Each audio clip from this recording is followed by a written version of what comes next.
এই যাবৎকালে এখনো পর্যন্ত অর্থাৎ গত পরশুদিন থেকে কাজ শুরু করেছি, আমরা এখনো পর্যন্ত 700 মেট্রিক টন খাবার আমরা কিনেছি। তার সবগুলো এসে পৌঁছায়নি, যেগুলো এসেছে আমরা সেগুলো আজকে কাজ শেষ করছি। এখানে প্রায় 2000 স্বেচ্ছাসেবক এসেছেন। এর মধ্যে ঢাকা বিশ্ববিদ্যালয়ের প্রফেসর আছেন, আমি ব্যক্তিগতভাবে দেখেছি, চিনেছি।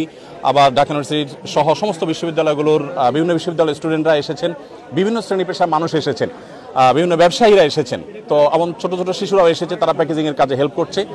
আমাদের ইতিমধ্যে 5-7টি গাড়ি ইতিমধ্যে স্পটে পৌঁছে গেছে এবং মহিপালে বাংলাদেশ সেনাবাহিনীর যে ক্যাম্প, সেখানে আমরা আজকে সকালে 2 ট্রাক মালামাল হস্তান্তর করেছি, আর 3 ট্রাক গত রাতে চলে গেছে।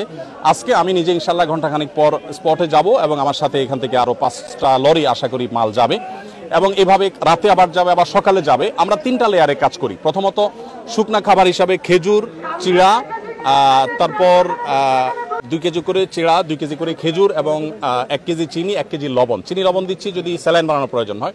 এই জিনিসগুলো আমরা দিচ্ছি প্রাথমিকভাবে 20,000 পরিবারকে। আর 40,000 পরিবারের জন্য 10 কেজি করে চাল, 2 লিটার সয়াবিন তেল, 2 কেজি মসুর ডাল এবং 1 কেজি লবণ, 1 কেজি চিনি দিচ্ছি। আলুটা দিতে পারছি না কারণ আলু পচে যাওয়ার আশঙ্কা আছে, কারণ লরিতে দেখা যায় পথে রাস্তায় কি হবে আমরা জানি না, যদি 2 দিন জ্যামে পড়ে থাকে তাহলে সেক্ষেত্রে এগুলো পচে যাবে। সেক্ষেত্রে আমরা হয়তো নগদ কিছু টাকা দিব যাতে করে তারা কিনে নিতে পারে।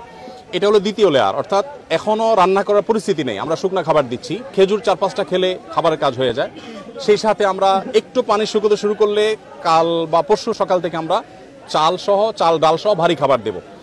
এরপর তারা যখন ঘরবাড়িতে যাবেন তখন আমরা 25 কেজি করে চাল ইনশাআল্লাহ আশা করছি যে আমরা 20,000 পরিবারকে দেব।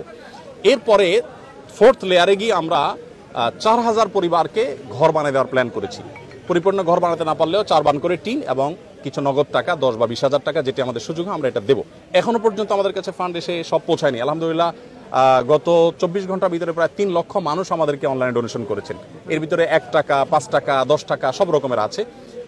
এই সর্বসাধারণের দানের টাকা আমাদের কাজগুলো চলছে। আমরা সিলেটের বন্যা, 22-এর বন্যায় প্রায় 18 কোটি টাকা আমরা খরচ করেছি এবং এর মধ্যে 1000 মেট্রিক টন খাবার ছিল, 1000 ঘর নির্মাণ করেছি, 1000 কৃষককে আমরা 5,000 করে টাকা দিয়েছি। তো আলহামদুলিল্লাহ এবার আমরা আশা করছি যে সেটা আরও ব্যাপকভাবে করব, কারণ বন্যা পরিস্থিতি অত্যন্ত ভয়াবহ। প্রতিনিয়ত আমাদের কাছে সাহায্যের জন্য মানুষ আসছে, রাত দিন আমাদের কর্মীরা কাজ করছেন, সর্বস্তরের মানুষ এখানে এসে কাজ করছেন। আমি আপনাদের মাধ্যমে উদাত্ত আহ্বান করতে চাই আমাদের দেশের সর্বস্তরের মানুষকে।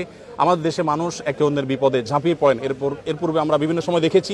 এবারও আশা করি যে এই বন্যায় আমরা প্রত্যেকে যার যার সাধ্য অনুযায়ী আমাদের আশেপাশে থাকা আমাদের জানাশোনা মানুষগুলোর পাশে আমরা দাঁড়াবো এবং সবাই যদি সম্মিলিতভাবে আমরা প্রচেষ্টা করি, জাতীয় দুর্যোগ মোকাবেলা করা কোনো ব্যাপার না ইনশাআল্লাহ বিদিনিল্লাহ।